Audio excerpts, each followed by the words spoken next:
ఇంకొక పాయింట్ ఇప్పుడు లేఖ మీద ఒకటి లేఖ ఎవరు లీక్ చేసిరు అనేది ఒకటి ఇంకొకటి సోషల్ మీడియా నన్ను టార్గెట్ చేసింది నన్ను కట్టడి చేయలేకపోయిర్రు వీళ్ళు టార్గెట్ చేస్తుంటే కట్టడి చేయలేకపోయిర్రు అని చెప్పేసి చెప్తారు. అయితే నేను ఒక బెస్ట్ ఎగ్జాంపుల్ చెప్తా.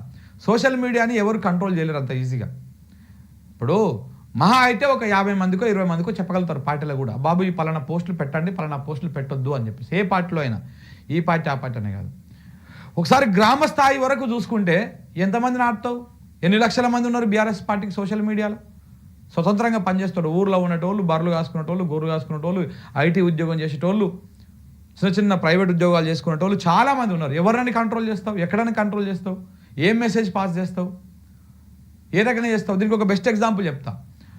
బీసీ ఈక్వేషన్ మీద తీన్మార్ మల్లన్న పోయి మన కేటీఆర్ గారిని అసెంబ్లీ లాబీలో కలిసిండు. అసెంబ్లీ లాబీలో కలిసి అక్కడ కేటీఆర్ గారు కూర్చున్నారు, హరీష్ రావు గారు కూర్చున్నారు. మన తీన్మార్ మల్లన్న పోయి వాళ్ళకు బీసీ వ్యవహారంలో బీసీ నినాదం మీద మీరు మాకు సపోర్ట్ చేయండి సంథింగ్ ఏదో అని చెప్పేసి ఒక లేఖ ఇచ్చొచ్చినప్పుడు ఇక వచ్చినంతో మరీ ఎలాగొట్టరు కదా, శత్రువునైనా మనం వచ్చినప్పుడు ఆహ్వానించాలి, కూర్చోబెట్టాలి, బుక్కెడు నీళ్ళు ఇవ్వాలి, బుక్కెడు బోబెట్టి పంపించాలి, ఆప్యాయంగా మాట్లాడాలనేది ఒకటి ఉంటుంది మన దగ్గర తెలంగాణలో. సో కాబట్టి వచ్చినోడిని ఉంటేనే పంపించలేం కదా, తట్టు అతను ఎమ్మెల్సీ కాబట్టి కూర్చోబెట్టి మాట్లాడారు. ఇటు కేటీఆర్ ఉన్నారు, హరీష్ రావు ఉన్నారు, ఇద్దరు మాట్లాడారు. 10 నిమిషాల తర్వాత వెళ్ళిపోయారు. అప్పటికి ఆ వీడియోలు ఫోటోలు బయటకు వచ్చినాయి. అప్పటికి మొత్తం సోషల్ మీడియా అంతా చర్చ అయిపోయింది. తీన్మార్ మల్లన్న కేటీఆర్ని కలిసిండు, ఇద్దరు కలవబోతున్నారు, పార్టీలో చేరబోతున్నాడు మల్లన్న, ఇట్లాంటి చర్చ అంతా నడిచింది. మళ్ళీ ఇదే తీన్మార్ మల్లన్న గతంలో కేటీఆర్ని కానీ హరీష్ రావు గారు కానీ లేకపోతే ఇంకా మిగతా వాళ్ళని కానీ చాలా వల్గర్ లాంగ్వేజ్ తోటి మారు పేర్లు పెట్టి లేనిపోనివన్నీ అంటగట్టి ఇట్లాంటివన్నీ కూడా మాట్లాడారు. కానీ అప్పుడు వీళ్ళు కలిసిన తర్వాత సోషల్ మీడియాలో ఏం ప్రచారం అయింది? ఇదే బీఆర్ఎస్ పార్టీకి సంబంధించినటువంటి చాలా సోషల్ మీడియా హ్యాండిల్స్ వాడిని మనం చేర్చుకున్నామంటే, కలిసినామంటే మనల్ని మనం ముంచుకున్నట్టే, పార్టీ మీద కష్టపడి ఇన్ని రోజులు పార్టీ మీద అభిమానంతో పనిచేస్తున్నటువంటి వాళ్లకు అది లేనట్టే అనేటువంటి మాటలు అప్పుడు ఇదే బీఆర్ఎస్ పార్టీలో ఉన్నటువంటి చాలామంది సోషల్ మీడియా హ్యాండిల్స్ నుంచి పెట్టిరు. మరి వాళ్ళందరూ అప్పుడు కేటీఆర్ మీద తిరగబడ్డట, వాళ్ళందరూ అప్పుడు హరీష్ రావు మీద తిరగబడ్డట కాదు కదా. ఎవరి అభిప్రాయం వారిది.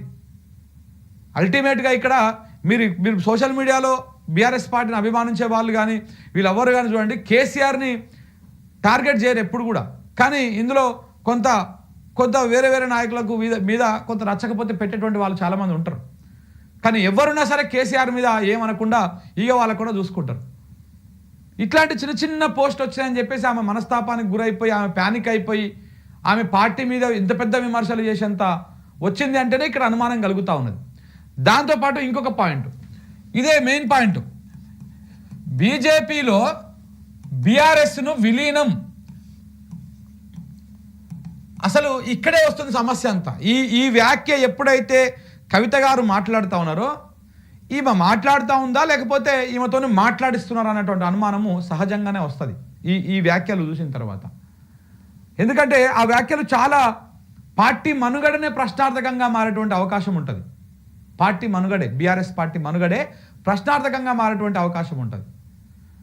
బీజేపీలో విలీనం చేయడం కోసము ప్రయత్నాలు చేస్తున్నారు అని అంటే, ఇప్పుడు ఇప్పటికే కాంగ్రెస్ పార్టీ బీజేపీని బీఆర్ఎస్ని విమర్శించే క్రమంలో మీ రెండు పార్టీలు ఒకటే, బీఆర్ఎస్ బీజేపీలో విలీనం అవుతుంది, ఇట్లాంటివి అవుతాయి అని చెప్పేసి బాగా వాళ్ళు విమర్శలు చేస్తూ ఉంటారు.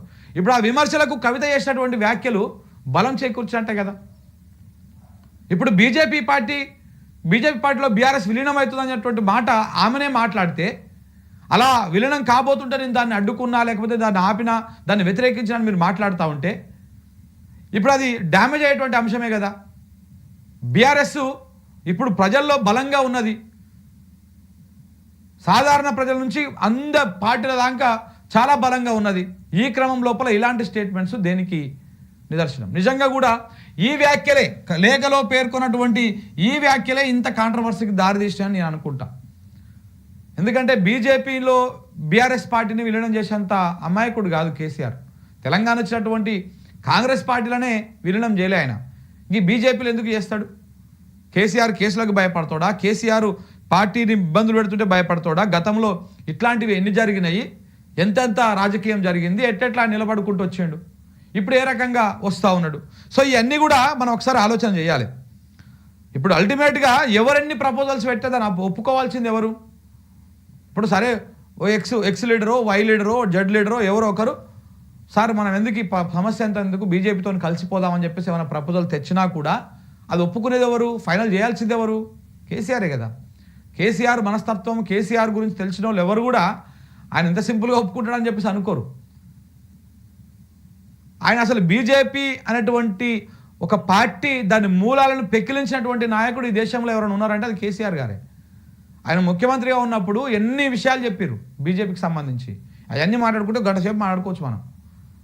మన నీళ్ళు ఎన్ని ఉన్నాయి, మనకు సాగు భూమి ఎంత ఉంది, మనకు సాగుకు యోగ్యమైనటువంటి భూమి ఈ దేశంలో ఎంత ఉన్నది, మన విద్యుత్ వినియోగం ఏంది, మనకు విద్యుత్తుని ఉత్పత్తి చేసుకోవడానికి ఉన్నటువంటి వనరులు ఏంటివి, ఎందుకు మనం అవి పూర్తి స్థాయిలో వాడుకోలేకపోతున్నాము, ఎందుకు నీటి కటకట వస్తున్నది, సాగు భూమి విస్తీర్ణము ఈ ప్రపంచంలో ఏ దేశానికి లేనంత సాగు యోగ్యత భూమి మనకు ఉన్నప్పుడు ఆ భూమిని మనం ఎందుకు వాడుకోలేకపోతున్నాము, ఎందుకు ఇంకా పప్పు దినుసులు ఇరాన్ లాంటివో లేకపోతే ఏమంటారు ఉక్రెయిన్ లాంటి దేశాల నుంచి ఎందుకు దిగుమతి చేసుకుంటున్నాము, ఎందుకు మనం మన దగ్గర ఉన్న పంటను పండించుకోలేము, ఇక్కడ రాజకీయ నాయకులు కేవలం రాజకీయాలు మాత్రమే ఎందుకు చేస్తూ ఉన్నారు, అసలు మన బలాన్ని మర్చిపోయి ఇతరుల మీద ఆధారపడడం ఎందుకు, ఇట్లాంటివన్నీ కూడా ఆయన చాలా పూసగుచ్చినట్టు ఇవి ప్రజలను కదిలిస్తాయి, ఇవి రైతులను కదిలిస్తాయి. రైతు ఒకసారి తిరగబడితే రైతు ఏకమైతే చూసినాం కదా. ఆ 3 సాగు చట్టాలు మోడీ ఏ రకంగా వెనక్కి తీసుకున్నాడో, 300కు పైగా సీట్లు ఉన్నప్పుడే, ఆయనకు 300కు పైగా సీట్లు ఉన్నప్పుడే, లోక్సభలో ఏకఛత్రాధిపత్యంగా బలం ఉన్నప్పుడే, రాజ్యసభలో బలం ఉన్నప్పుడే సాగు చట్టాలు వేసి రాష్ట్రపతి ఆమోదం తెలిపి అవి చట్టంగా మారిన తర్వాత కూడా రైతు తిరగబడితే ఆ రైతు పోరాటానికి తలొగ్గి వెనక్కి తీసుకున్నాడు మోడీ. ఈ విషయాన్ని మర్చిపోయినా రైతు పోరాటాన్ని. సో అలాంటి రైతులను కదిలించే ప్రయత్నం చేసిండు కదా కేసీఆర్. మరి అలాంటి వ్యక్తి బీజేపీతో కలిసి ఎందుకు పోతారని అనుకుంటారు? ఈ వ్యాఖ్యలను పదే ఎందుకు చేయాల్సి వస్తుంది? దీని వెనకాలన్నటువంటి అర్థం ఏంటి? ఇక్కడ పార్టీ ఆమె పోరాటము పార్టీ నాయకుల మీదనా, కేసీఆర్ మీదనా, ఎవరి మీద? ఇక్కడ ప్రధానంగా అర్థం చేసుకోవాల్సినటువంటి అంశం ఉన్నది. మిత్రులారా, దయచేసి ఛానల్ని కొంత లైక్ చేయండి, షేర్ చేయండి, కొంత 10 మందికి తెలియజేయండి, సబ్స్క్రైబ్ కూడా చేయండి. ఎందుకంటే గత కొన్ని రోజుల నుంచి చూస్తూ ఉన్నాము, కొంత అదవుతూ ఉన్నది, అప్స్ అండ్ డౌన్స్ అవుతూ ఉన్నాయి ఛానల్లో. మన కంటెంట్ ఎప్పుడైతే మనము అగ్రెసివ్గా తీసుకుపోతూ ఉంటాం వెంటనే రిపోర్ట్లు, రకరకాల వ్యవహారాలు నడుస్తూ ఉన్నాయి. నిన్న అయితే ఒక 6 గంటలు సతాయించారు ఛానల్ని హ్యాక్ చేయడం కోసము, రకరకాల ప్రయత్నాలు. మా అకౌంట్ రిస్క్లో ఉందని చెప్పేసి ఇబ్బందులకు గురి చేసేటువంటి ప్రయత్నం. మేము సెక్యూర్ చేసుకున్నాం, అంతా చేసుకున్నాం, కానీ ఈ రకంగా ప్రయత్నాలు చేస్తాం, సైబర్ దాడి చేయడానికి కూడా ప్రయత్నాలు చేస్తాం. దయచేసి ఛానల్ని లైక్ చేయండి, మీరు మీ గ్రూప్లలో, వాట్సాప్ గ్రూప్లలో షేర్ చేయండి. ఇదంతా కూడా కొంత ఒక కుట్ర నడుస్తూ ఉన్నది.